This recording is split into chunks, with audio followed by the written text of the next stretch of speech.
좌병준 목사님과 함께하는 매일 성경 큐티. 교우 여러분 안녕하십니까? 5월 22일 주일입니다.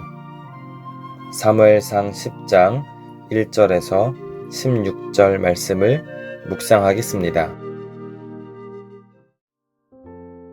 이에 사무엘이 기름병을 가져다가 사울의 머리에 붓고 입맞추며 이르되, 여호와께서 내게 기름을 부으사 그의 기업의 지도자로 삼지 아니하셨느냐? 내가 오늘 나를 떠나가다가 베냐민 경계 셀사에 있는 라헬의 묘실 곁에서 두 사람을 만나리니 그들이 내게 이르기를, 내가 찾으러 갔던 암나귀들을 찾은지라. 내 아버지가 암나귀들의 염려는 놓았으나 너희로 말미암아 걱정하여 이르되, 내 아들을 위하여 어찌하리요 하더라 할 것이요. 내가 거기서 더 나아가서 다볼 상수리 나무에 이르면 거기서 하나님을 배우려고 베델로 올라가는 세 사람을 만나리니, 한 사람은 염소 새끼 셋을 이끌었고, 한 사람은 떡 세 덩이를 가졌고, 한 사람은 포도주 한 가죽 부대를 가진 자라. 그들이 내게 문안하고 떡 두 덩이를 주겠고 너는 그의 손에서 받으리라. 그 후에 내가 하나님의 산에 이르리니 그곳에는 블레셋 사람들의 영문이 있느니라. 내가 그리로 가서 그 성읍으로 들어갈 때에 선지자의 무리가 산당에서부터 비파와 소고와 저와 수금을 앞세우고 예언하며 내려오는 것을 만날 것이요.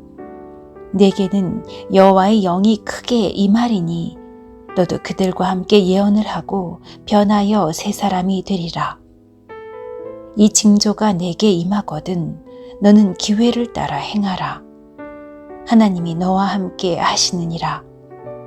너는 나보다 앞서 길갈로 내려가라. 내가 네게로 내려가서 번제와 화목제를 드리리니 내가 네게 가서 네가 행할 것을 가르칠 때까지 7일 동안 기다리라. 그가 사무엘에게서 떠나려고 몸을 돌이킬 때에 하나님이 새 마음을 주셨고 그날 그 징조도 다 응하니라.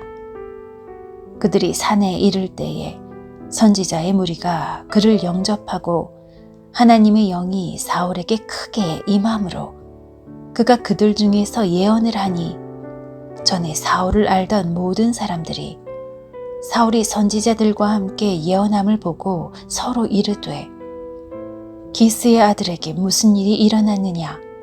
사울도 선지자들 중에 있느냐 하고, 그곳에 어떤 사람은 말하여 이르되, 그들의 아버지가 누구냐 한지라. 그러므로 속담이 되어 이르되, 사울도 선지자들 중에 있느냐 하더라. 사울이 예언하기를 마치고 산당으로 가니라. 사울의 숙부가 사울과 그의 사환에게 이르되, 너희가 어디로 갔더냐? 사울이 이르되, 암나귀들을 찾다가 찾지 못함으로 사무엘에게 갔었나이다 하니, 사울의 숙부가 이르되, 청하노니 사무엘이 너희에게 이른 말을 내게 말하라 하니라. 사울이 그의 숙부에게 말하되, 그가 암나귀들을 찾았다고 우리에게 분명히 말하더이다 하고, 사무엘이 말하던 나라의 일은 말하지 아니하니라. 오늘 본문을 보면 신앙인들이라면 누구나 한 번쯤은 고민하거나 답답해 해봤을 주제에 대해 생각해 볼 수 있습니다. 다름 아니라 하나님은 우리에게 어떤 방식으로 말씀하시는가? 나는 어떻게 하나님의 뜻을 알고 음성을 들을 수 있는가 하는 것입니다. 사울에게는 이스라엘의 왕이 된다는 소식이 갑작스럽고 당황스러운 부담이었을 것입니다. 갑자기 선지자 사무엘이 당신은 하나님께서 세우신 왕이다 라고 하는 것이 받아들이기 어려운 현실이었죠. 그래서 하나님께서는 사울이 왕이 될 것이라는 확신을 주시기 위해서 우연을 가장한 몇 가지 징조를 나타내 주셨습니다. 그래서 9절에서는 징조라고 기록되어 있습니다. 9절 말씀, 그가 사무엘에게서 떠나려고 몸을 돌이킬 때에 하나님이 새 마음을 주셨고 그날 그 징조도 다 응하니라. 아멘. 이 징조는 총 3가지였는데 모두 전혀 만나본 적 없는 불특정한 사람을 통해서 신기한 일을 겪는 것입니다. 첫 번째, 라헬 묘실 곁에서 처음 보게 된 2사람에게 듣는 신통한 말이었습니다. 나귀와 관련된 것이죠. 두 번째로는 베델에 올라가는 초면인 3사람이 갑자기 사울에게 환대를 베풉니다. 3, 4절 말씀에. 그리고 세 번째, 하나님의 산에서 선지자 무리를 만나게 되는데 사울도 덩달아 예언할 것이다 라고 하는 자기 자신에게서 일어나는 신비한 변화입니다. 이 3가지는 하나같이 평범하지 않습니다. 그렇기 때문에 만약 경험을 한다라면 우리도 신통하다고 생각할 것입니다. 마침내 사울 자신에게서도 예언하는 모습을 보게 되면서 확신했습니다. 하나님께서 나를 왕으로 세우시는 게 맞구나. 이런 경험들을 하면 신통방통하고요. 엄청난 간증거리가 생겼다고요. 기뻐하기도 하고 그 믿음의 성장도 있을 것입니다. 오늘 본문이 사무엘을 통해 처음 들었던 하나님의 말씀을 믿지 못했던 사울이 믿게끔 만들었으니까요.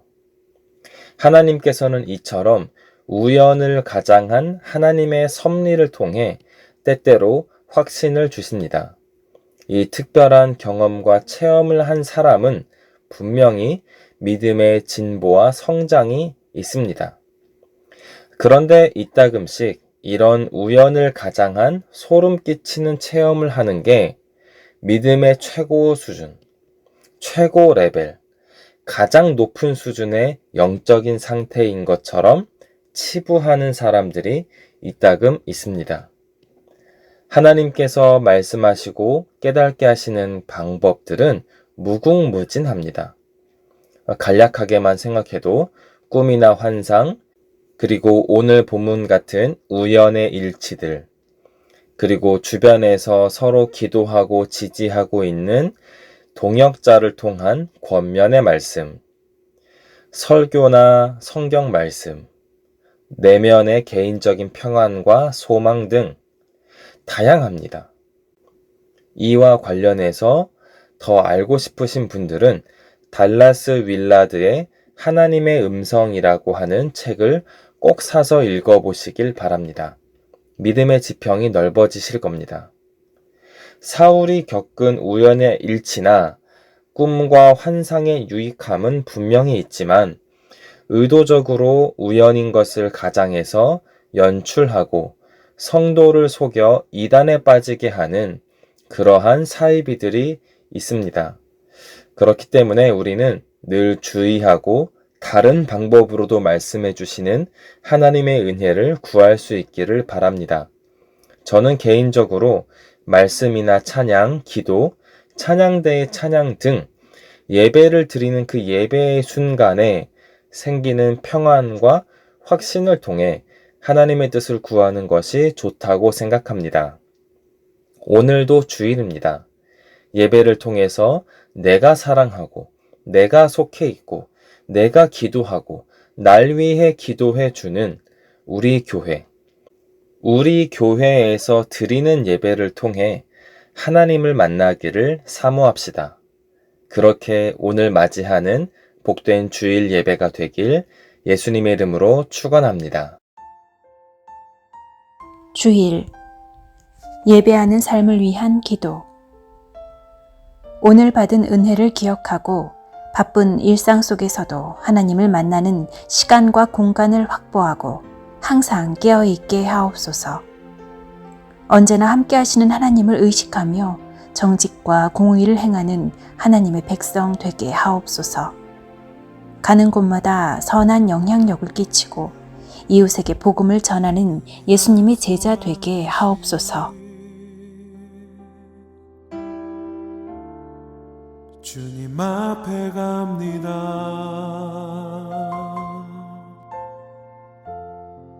나의 상한 마음 내려놓고 주님 앞에 갑니다.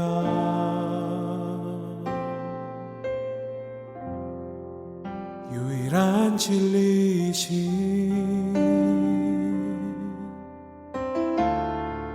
주님 앞에 갑니다.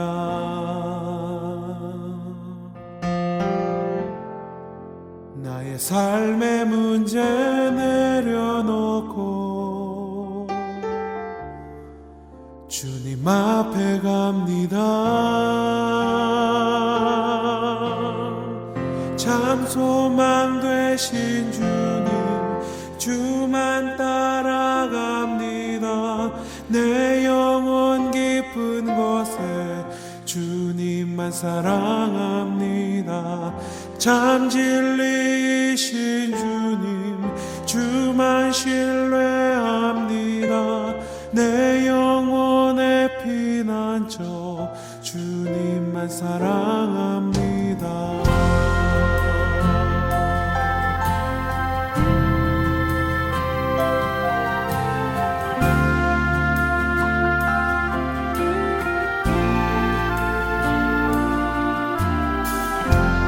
유일한 소망 되신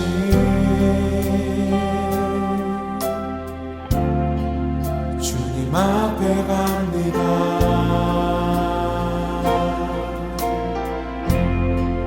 나의 상한 마음 내려놓고 주님 앞에 갑니다.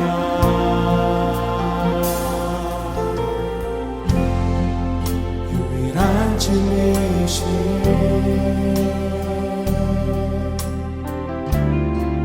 주님 앞에 갑니다.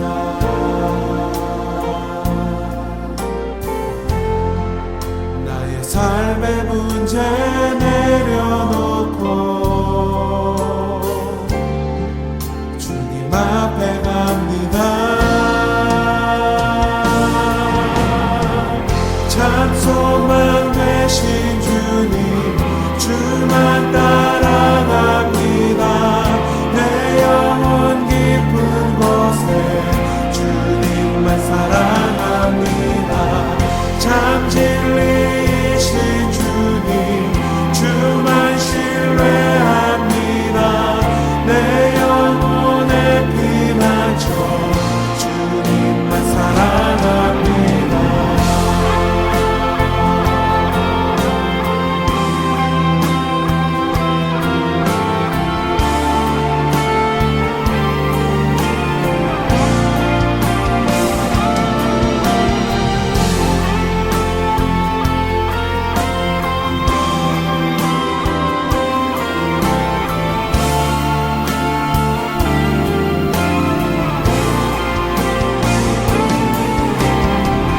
참 소망 되신 주님, 주만 따라갑니다. 내 영혼 깊은 곳에 주님만 사랑합니다. 참 진리이신